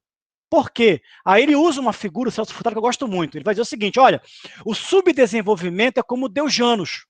Você lembra da figura do deus Janus, da mitologia grega? Era uma figura que tinha 2 cabeças, uma que olhava para frente e uma que olhava para trás. Ele vai dizer o seguinte, o subdesenvolvimento é como o deus Janus, porque você vai encontrar determinados polos nessa economia que são de tecnologia de ponta, mas você vai encontrar nichos dessa sociedade ainda que estão numa situação ainda de exclusão social, de precarização das relações sociais, de baixo nível de inserção social. Então, quando você olha para o Brasil é um país subdesenvolvido na caracterização do Celso Furtado. Agora, existem alguns teóricos que vão dizer o seguinte, olha, não existe essa história de desenvolvimento e subdesenvolvimento. Existem países desenvolvidos e existem países em desenvolvimento. O que está por detrás dessa análise? Que eles vão dizer o seguinte, olha, os países em desenvolvimento se tornarão, em um futuro, mais cedo ou mais tarde, desenvolvidos. Os países desenvolvidos, eles são o futuro dos países em desenvolvimento. Portanto, existe para esses autores uma linearidade histórica. Ou seja, os países em desenvolvimento, eles vão se tornar desenvolvidos. Para os autores que usam o conceito de subdesenvolvimento, é o seguinte, não. Existe desenvolvidos e subdesenvolvidos. Por quê? Porque existem trajetórias diferentes. Para que um país subdesenvolvido se torne desenvolvido, ele precisa romper com uma trajetória de subdesenvolvimento. Então, por exemplo, eu não conheço esse autor. Esse autor, do ponto de vista da literatura do desenvolvimento, ele não é um autor conhecido, mas eu acho que ele entra justamente nessa discussão. Ele entra nessa discussão. Professor, deixa eu te falar desse autor. Esse autor, eu não sei se ele tem literatura baseada nisso, mas é um autor de livro didático. E essa pergunta que eu estou fazendo é de quando eu estava na 7ª série, que a minha professora falava desse livro e desse autor, uma professora antiga, daquelas bem tradicionais. Mas eu nunca esqueci esse questionamento que ela fez, sabe? Mas foi baseado no livro didático. Não sei se ele tem outras coisas. Muito bem, eu te recomendo que você leia lá aquele artigo que eu mandei sobre conceito de desenvolvimento e subdesenvolvimento dos 3 autores, Celso Furtado, Amartya Sen e Douglas North, que eu acho que ele vai te ajudar a entender isso que eu estou mencionando aqui. Bom, Catete. Opa, assim, minha pergunta, eu acho que eu estou insistindo talvez na mesma coisa. É porque o Frederick List, ele fala na questão das proteções alfandegárias, né? Então, é claro que o mundo de hoje é bastante diferente do mundo pós-Segunda Guerra Mundial. Evoluiu bastante, em algumas coisas evoluiu bem, outras evoluiu muito mal. Então, eu acho que essa questão do desenvolvimento dos países, professor, eu queria a sua opinião, se ela choca em relação aos países desenvolvidos. Embora passe para a gente a ideia de quando a gente lê os textos, a gente acredita que a vontade dos organismos internacionais e dos países desenvolvidos é gerar desenvolvimento em mais países ainda, para que tenha essa condição no mundo todo, pelo menos uma boa parte do mundo. Quando a gente vai para a prática, a coisa não é bem assim, né? Quando, pelo menos, a gente analisa a economia dos demais países, há uma competição muito grande. É claro que, quando a própria China, hoje, ela compra as nossas commodities e faz as transformações dela e vende mercadorias já trabalhadas, já transformadas, industrializadas, para o mundo todo, não só para a gente, ela não tem o menor interesse, ou pelo menos eu penso assim, se eu estiver errado, eu quero que o senhor me corrija, ela não tem o menor interesse que a gente vire um grande parque industrial que pegue as nossas commodities e faça as transformações e aí a gente tome esse mercado todo. É claro que há um relacionamento entre a elite internacional com a elite local. Como o professor Eduardo falou, é claro que quando há uma política pública, essa política pública ela tem uma relação com ela não é sem intenção nenhuma, não, ela tem intenção. E essas intenções, às vezes, não estão nem aqui dentro do país.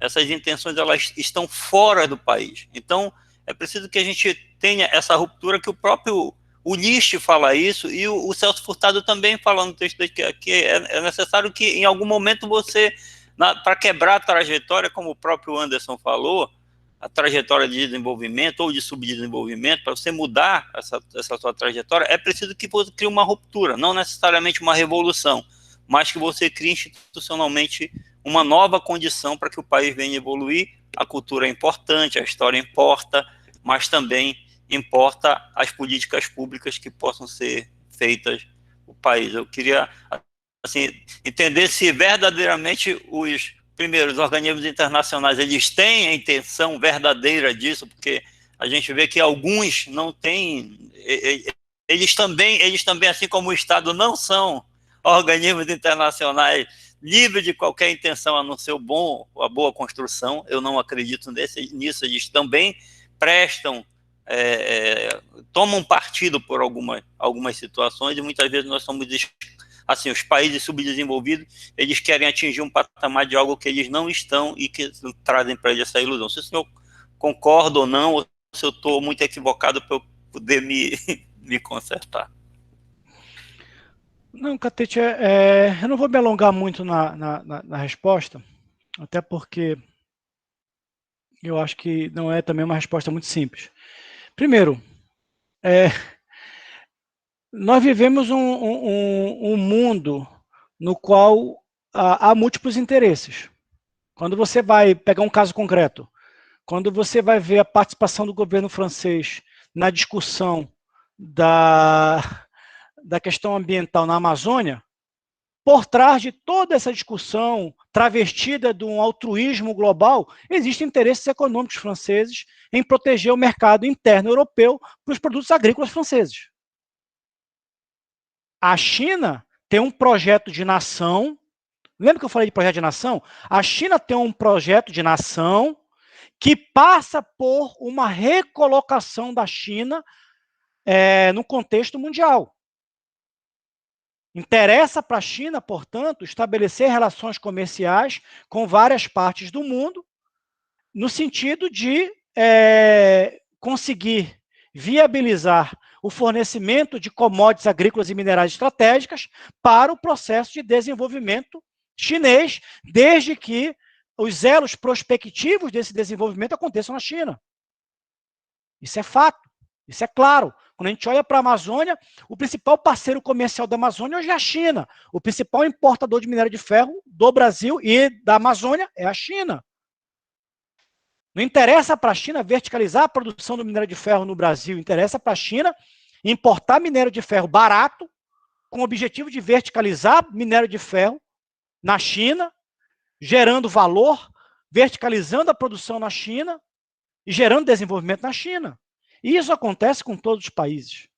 Nós vivemos num cenário mundial. Agora, é preciso dosar também algumas coisas. Por exemplo, algumas instituições internacionais têm orientações interessantes, têm diretrizes interessantes.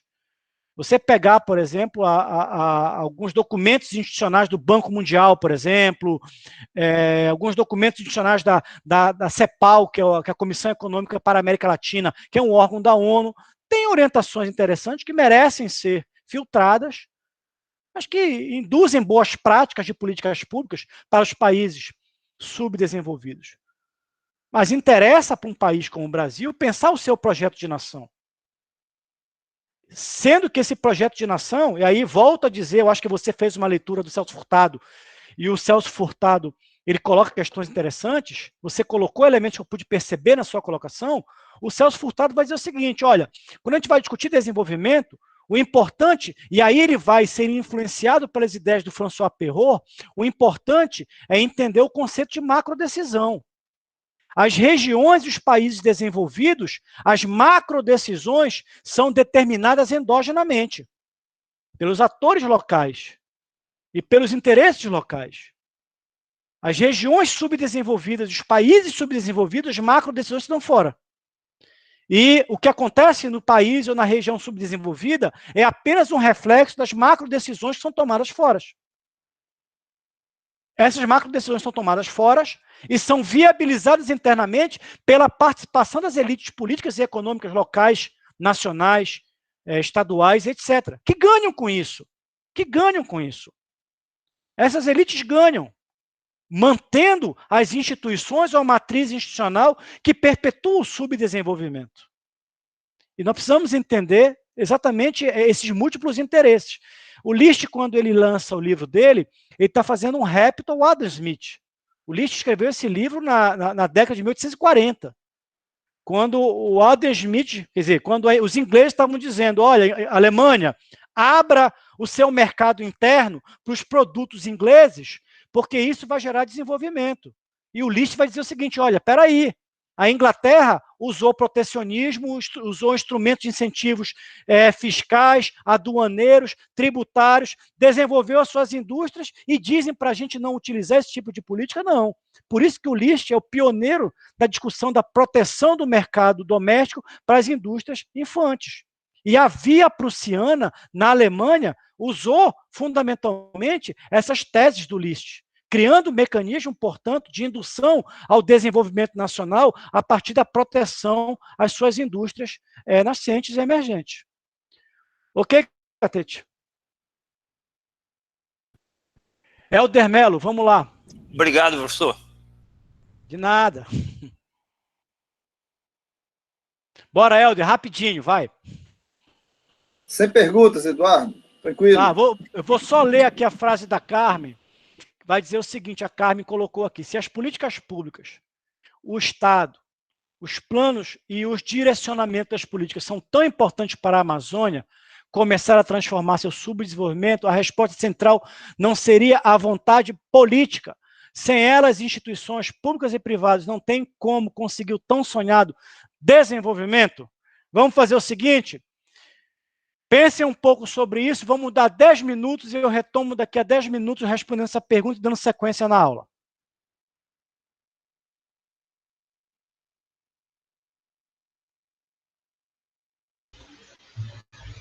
Ok, professor.